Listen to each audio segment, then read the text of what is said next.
Hey, how's it going? And welcome to Whisky Wins with me, Stuart. Today we're continuing on with the Cadenheads tasting pack, and we've got Glenburgie G, Okay, so the G stands for gangster. which I can only assume stands for Glenlivet, and it's 12-year-old. Same as the previous drams as well. I don't know the ABV or the price or the maturation. I mean, the colour of that would suggest possibly sherry. So we'll get that in the glass. In fact, that's port. Yeah, it's got to be port. It's got a bit of a hue to it. I don't know if you can see that actually. Let's see. It's a hue or a colour that I always assume with port, or always associate with port. You can just see it. It's almost pinky. Yeah. So we'll get down to this Glenburgie. I've had a few. I'm trying to think. Yeah, I've had a few Glenburgies. It is normally quite an overlooked distillery, but one of those distilleries that can offer a lot, and I've had some great drams from the distillery. So I do have high hopes for this 12-year-old. Let's see what it is. It's cask strength. The series is cask strength, but like I say, we'll go through my notes, my tasting notes first. Then we'll look at Cadenhead's official tasting notes, the price, and we'll decide whether it's a Whisky Win or a Whisky Bin. So the nose, it's jammy. You jammy bastard! I don't mean jammy as in the Scottish term. Jammy in Scotland means lucky. But it's red jam. There's possibly some plums there.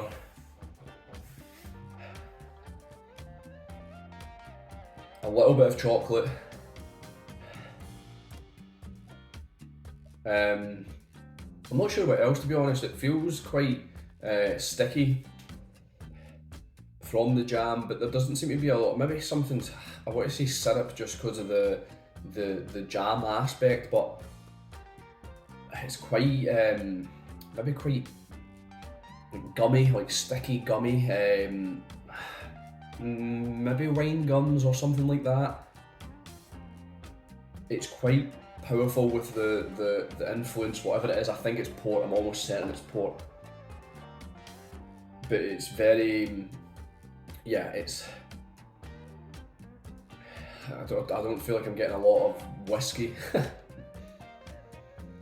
It's not bad though, because I quite like a port finish, but sometimes it can be overdone, and if this is a port finish, I keep assuming that it's a port finish, but I'm almost certain it is. I'd be willing to put a bet on it.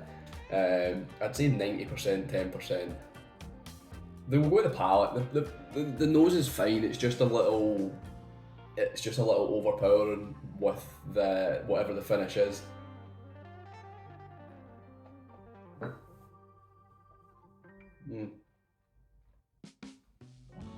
Yeah.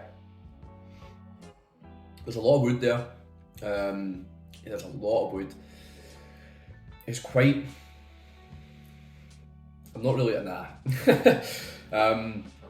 More port, more of that kind of plum, kind of dark, deep richness that comes along with port. It is not overly sickly, but it's on the edge. I think any longer, I wonder how long it's been matured in this cask, but any longer it might have just kind of made it a little bit too much.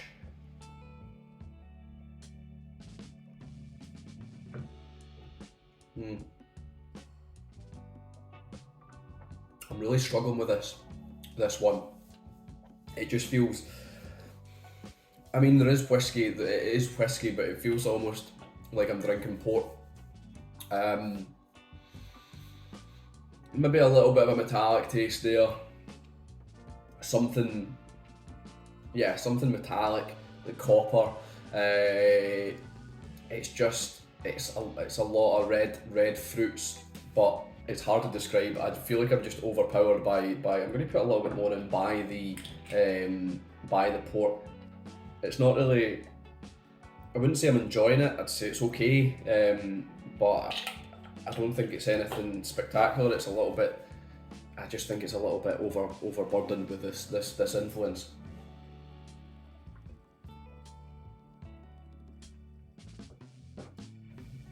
strawberry laces or something like that, something sweet.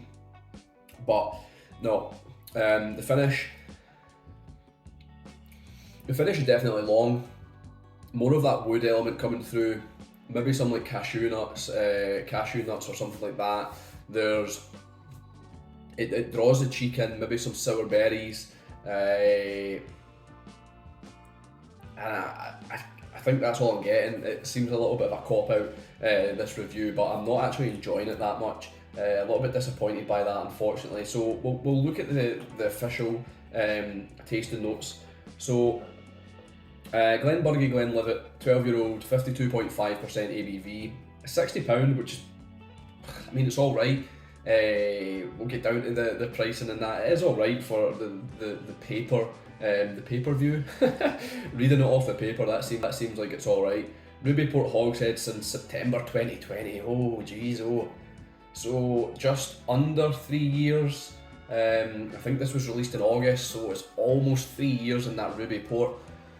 Yeah, that's a long time, and it shows, I feel. So Ruby Port, I try to think which one I prefer, if it's Ruby or Tawny. I can never distinguish the two, to be honest. It's a difficult one. I would never have been able to tell you this was Ruby Port. But I think Tawny Port feels softer. It's Ruby maybe a bit more, it's a bit sweeter, a bit more deeper, a bit richer. I'm not sure, but anyway. Nose Turkish Delight. Yeah, I can totally see that. I would never have picked that up. Maybe the jam I was on about, the jammy element, the sticky element, that kind of Turkish Delight. And I think I said chocolate. Turkish Delight actually makes sense. Red berry Kool-Aid, strawberry tart. Yeah, I said strawberry in the palate, but not really getting, I suppose maybe strawberry. I think I was getting a lot of plums. Yeah, I'm getting more plums in the nose. The taste, rose water. I don't think it's delicate enough for rose water. Blackcurrant jam and Madeira cake. The jam, once again, I can agree with that. The Madeira cake, I don't really get much anything spongy, anything cakey there. It feels like it's going to be a placebo effect, power suggestion. Like I'm going to end up saying now I do get it, but yeah, I think it's just power suggestion. The finish is cranberries, plums, and fresh cut barley. I can see the cranberries, I can see the plums, the fresh cut barley.